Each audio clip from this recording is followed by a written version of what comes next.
Kazar, everyone, and welcome to Kerbal Space Program. Yes, and you've probably noticed by the name of the video, I've decided to punish two Kerbals.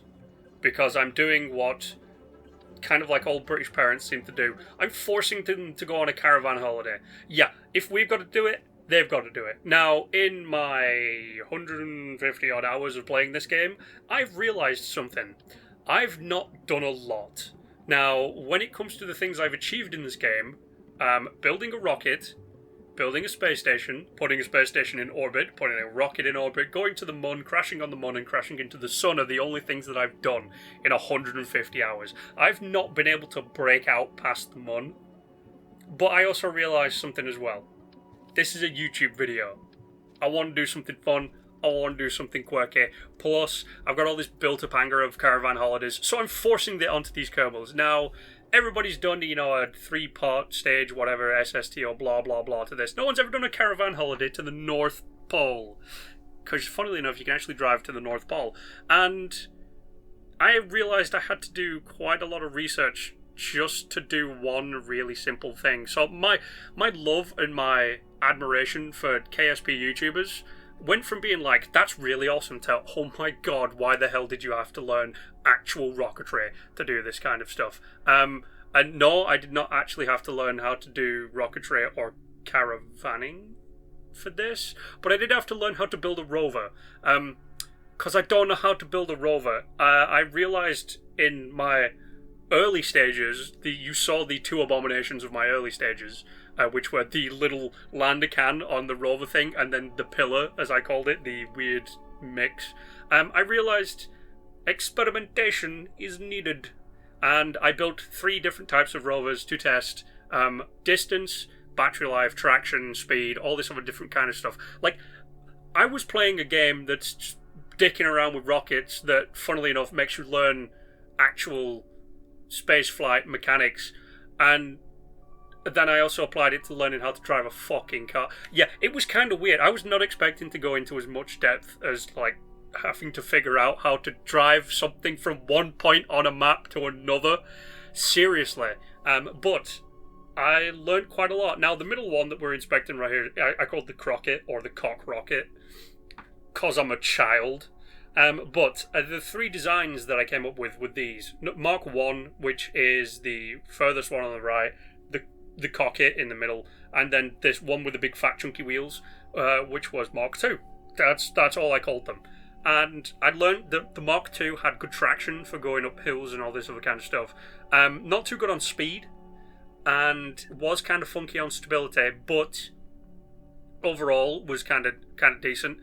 Mark 1, which is this one here, was terrible. It was absolutely terrible. It had good speed, but it would turn on the head of a pin, but also explode. And the cockpit was terrible. It was absolutely terrible. However, it did allow me to come up with the idea of the Landover. Not the Land Rover, the Landover. And the only reason I called it the Landover is it goes over land. Yeah, I would take my Nobel Prize of naming stuff now, or my Pulitzer or whatever, I don't know. But it was about time to set off to the North Pole on a caravanning holiday. So, we started where we will always start, which is right here, at the end of the runway at the Kerbal Space Center. And it was pretty straightforward. There is a small little outcropping, or incropping, actually. There's a small incropping from the direction that I need to go, which we can see if, I'm pretty sure I zoom in. Yes, here it is. So the KSP is located here, and I want to snake my way up all the way to the North Pole, because you can see it's fully connected. There's a land bridge between these 2 continents, kind of, and the North Pole was my final destination. Dead center, top of the world. Pretty straightforward. However, what I had to do was, instead of just pointing dead north on the map and going straight up, I had to do a little bit of sneaky going around the outside, because the Kerbal Space Center is located on the edge of... it looks like the bottom of Africa. Okay, it looks... The place where the Kerbal Space Center is looks like Africa. So, I just kind of had to drive inwards a little bit. I don't know... Yeah, whatever. You can see right here is what I was trying to explain. The command center's there, just there, and I had to kind of snake around this little bit, and then when I got to just where the mountain range is above, I could focus back going north like I am now, and just go. Now, this was my big mistake from the get-go. I should have made something that was capable of all-terrain, because I didn't. I made something that was good on the flats and the small hills. I didn't make something that was all-terrain. I did learn that insetting parts is a very good way of protecting them. For instance, I have two of those, I think they're called RTGBs or RGBs or something, the radiographic ball sack, I don't know, the nuclear engine, no, it's not an engine, the nuclear power generator which recharges batteries but isn't actually a battery itself. I had two of them sunk in to the actual caravan itself, and then of course the solar panel on top to charge stuff, and then I had batteries up there as well.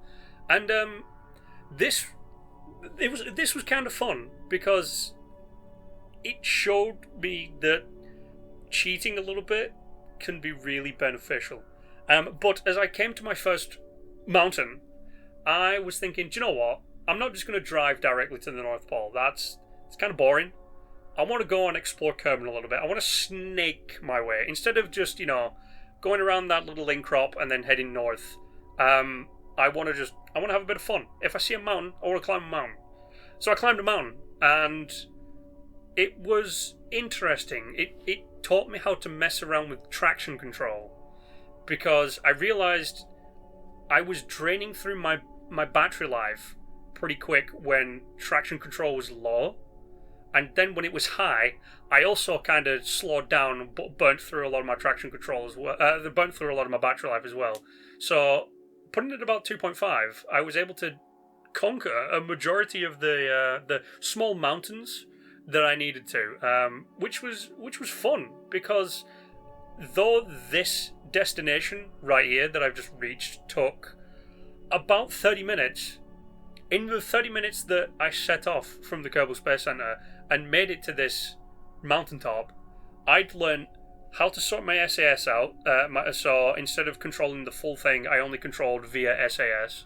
I learned how to do my traction control.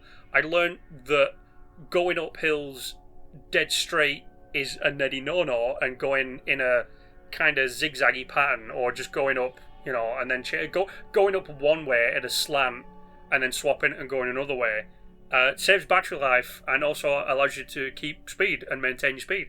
So after getting to the top of this, I thought, I'm going to plant a flag. I'm going to plant a flag as many times as I can. And of course, because I'm an idiot, I just thought I'd name this one Stop 1. And then, because I was listening to a bit of music in the background, I put a Ain't No Mountain High Enough. Because poetry? I don't know. Whatever you want with that one. But it was fun. Like, getting to the top of this mountain and planting my flag was like an actual sense of achievement, which is kind of weird. But it did drain a shit ton out of my battery power. So we stopped for a little bit of a recharge, and then we moved on to, I'm pretty sure, my first mistake, and that is trying to do Dukes of Hazzard. Yeah, don't do Dukes of Hazzard, because you'll crash, and then you'll be stuck for about 5 minutes trying to realise you can rock your rover. Yeah, this was my kind of big learning point. I still had my batteries intact, but I'd lost my communication and I'd lost my solar panel. And for those of you that have played Kerbal Space Program enough, you know that the two people I've brought with me, one of them is a pilot and one of them is a scientist. I did not bring an engineer. So even though that I brought some repair kits, because I knew I was going to crash, I didn't bring an engineer. So as far as I know, I couldn't repair any of the stuff. I tried, because I crashed again about 30 minutes later, doing exactly the same thing while watching season 4 of Cobra Kai. But at this point, I was like, mission abort, mission failed, we'll get him next time. And after watching my battery roll down the hill I kind of got this weird sense of get the fuck up kind of just fill through me. And it was like, yeah, you've basically just dwindled everything that you put on to make this easier. And you've lost it all. And you've only got this far. You haven't even got to the flats yet, which would have been the easiest part. You're an idiot. You're a fucking waste of human space, because how the hell did you mess up this bad, you utter moron, as I was talking to myself. But at the same time, when I rolled that thing over, I was like, fuck it. I'm going to do it. I've still got battery life, and because I sank my RTGs into the thing, they're protected. So I still had the ability to recharge my battery. Which, funnily enough, this was another big learning moment for me, because I learned to use momentum. Which sounds stupid, but I only had a small amount of battery, which means even though I could recharge, thanks to the nuclear-powered decay inside the thing, I had to be careful with my actual battery power. However, I was very lucky that the place that I crashed was right near the flats. So I didn't really have much problem until I was an idiot, and I was like, this is taking forever. I need to do something about it. Now, those of you who are like, I know where this is going, have probably experienced something similar to what's about to happen to the Landover. But I thought, what would happen if I speed up time? And what happened after enjoying a lovely 45-minute drive was I popped my tyres. And that was the end. Because I could not find a way to repair these things. Now, some of you were saying, yeah, you just load your autosave. I tried. It didn't work because I didn't have it turned on. So I reached the end. Sadly, I reached a decent amount of distance through the flats, planted my flag, put down something nice, and watched the sunset. But I really enjoyed this. And the thing is, these two are still there, so we have to go rescue them. But that is where the Polar Caravan holiday comes to an end. Thanks for watching, everyone.